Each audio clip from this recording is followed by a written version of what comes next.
So when you're taking on a new mentee, getting prepared to, take somebody new on, what are your core values of how you approach that situation? So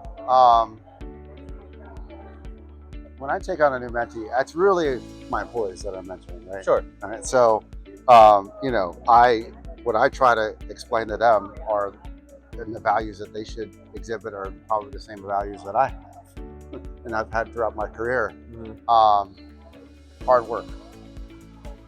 Nothing goes easy in life, and you can't take what you do for granted, and you've got to put the extra effort in order to be able to expect something in return. So you've really got to be able to put in that extra effort, and that's what I try to tell my staff is, um, be prepared to do that because that'll reap rewards at the end of the day.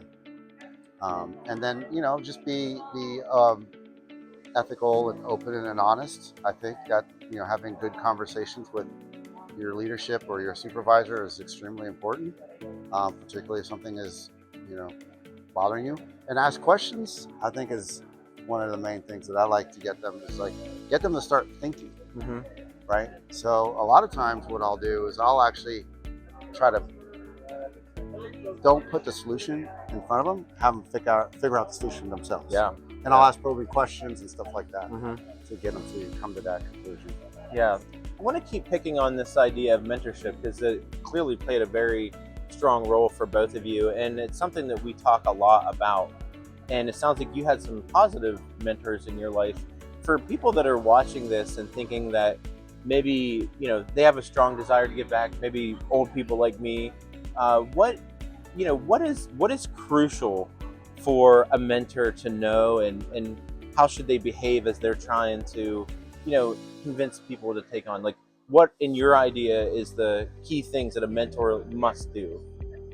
I think for me, it was really important and really helpful. So I've had a lot of mentors besides my brothers and professors and stuff.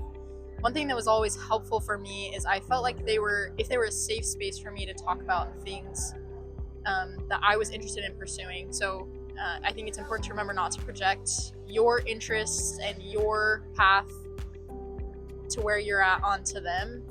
I felt like I was in a safe space with a mentor. I felt like it was a mentor that I could talk to if they taught principles or they shared stories and talked about what they were passionate about, more than trying to just give advice or tell me what to do. So I was similar. I had two older brothers who studied civil engineering when I was growing up. And so probably from the time I was like 12 or 13 or so, they would go to school and then they'd come home and they'd talk about what they were learning at school. So I learned about like diverging diamond intersections because we would go through one and they'd be like, oh, this is this cool new intersection type.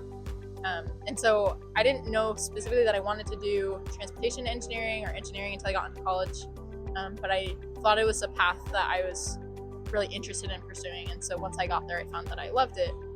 So tell us a little bit more about your journey towards choosing engineering as a profession, and then finding transportation. Did you know about transportation engineering before you enrolled in BYU? Yeah, so I'm actually pretty unique in the fact that I wanted to do transportation engineering going into college. I had some mentors in my life that were in the field of civil engineering, and so I was aware of it. Um, and so I had the opportunity to connect with a really great professor, and he really took me on. I got to do research as a freshman, and ever since then, I've had more opportunities to do internship, research, and being part of ITE. Yeah, so a few mentors. My dad, he had a natural fascination with transportation stuff, and so he would take me on site visits to construction sites. It was just a hobby of his. Not so much in terms of decision making, but I guess what helped me in picking the next destination for my career was mainly the chance to interact with professionals, and that chance I received through attending most of the IT annual meetings or local districts or section meetings. But organizing a summit like that really helped me get more meaningful and enriching experiences from ITE, and really encourages me to stay involved with ITE. Now that I've organized or helped organize something at a student level, I would be more than happy to contribute and organize something at maybe the district level, the section level, and perhaps even the international level.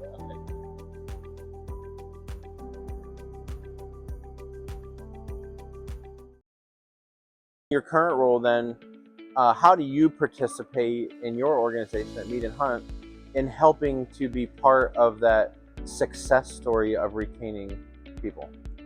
So, workforce development and retention, there is the training element to it, but there is also the mentoring element to it. And I've had the great fortune and benefit of having so many mentors at so many different stages of my personal and professional career.